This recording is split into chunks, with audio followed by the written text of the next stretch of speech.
ঐক্যমত্য কমিশনের সহসভাপতি অধ্যাপক আলী রিয়াজ বলেছেন, রাজনৈতিক দলগুলোর সাথে আলোচনা শুধু আনুষ্ঠানিকতা নয়, আলোচনার সাফল্য দলগুলোকেই এগিয়ে নিতে হবে। ৫৩ বছরে রাষ্ট্র সংস্কারের যে সুযোগ পাওয়া গেছে তা হেলায় হারানো যাবে না।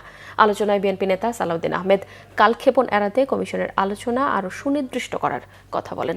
বিস্তারিত জানাচ্ছেন আহমেদ সরোয়ার। জাতীয় ঐকমত্য কমিশনের দ্বিতীয় দফার নবম দিনের আলোচনা চলছে রাজধানীর ফরেন সার্ভিস একাডেমিতে। আলোচনার সূচিতে আছে রাষ্ট্রপতির ক্ষমা প্রদর্শন, বিচার বিভাগের বিকেন্দ্রীকরণ, জরুরি অবস্থা ঘোষণা। সবার শুরুতে ঐকমত্য কমিশনের সহসভাপতি অধ্যাপক আলী রিয়াজ বলেন, রাজনৈতিক দলগুলো জোটগতভাবে আলোচনা করছে, যা ইতিবাচক। যে সমস্ত বিষয় ঐকমত্য হয়েছে তা তুলে ধরা হয়েছে।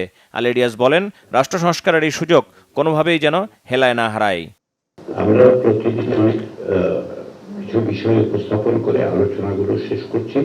কোথাও কোথাও আমরা যখন সম্ভব হচ্ছে, আমাদের লক্ষ্য সেটা হচ্ছে যদি একদিনের আলোচনায় আমরা এক জায়গায় আসতে পারি, একমত হতে পারি, তাহলে আমরা একটা সিদ্ধান্ত গ্রহণ করবো, যেমনটি আপনারা গতকাল দেখেছেন।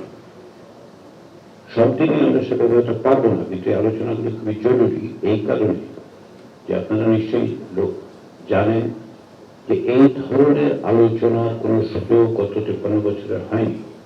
যে সমস্ত বিষয়ে প্রাথমিক পর্যায়ের আলোচনায় রাজনৈতিক দলগুলোর সাথে দলগত জোটগত আলোচনায় ঐকমত্য আসেনি, সেই সমস্ত মৌলিক বিষয়গুলোকে আমরা এখানে উপস্থাপন করেছি। সূচনা বক্তব্যে কমিশনের আলোচনার পরিক্রমা নিয়ে মতামত দেন বিএনপি সহ অন্যান্য রাজনৈতিক দলের নেতারা।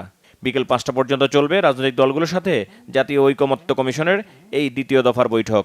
সন্ধ্যায় কোন কোন বিষয়ে ঐকমত্য প্রতিষ্ঠিত হলো তা নিয়ে বিস্তারিত জানাবেন কমিশন সহসভাপতি। আহমেদ সরোয়ার, বাংলা ভিশন, ঢাকা।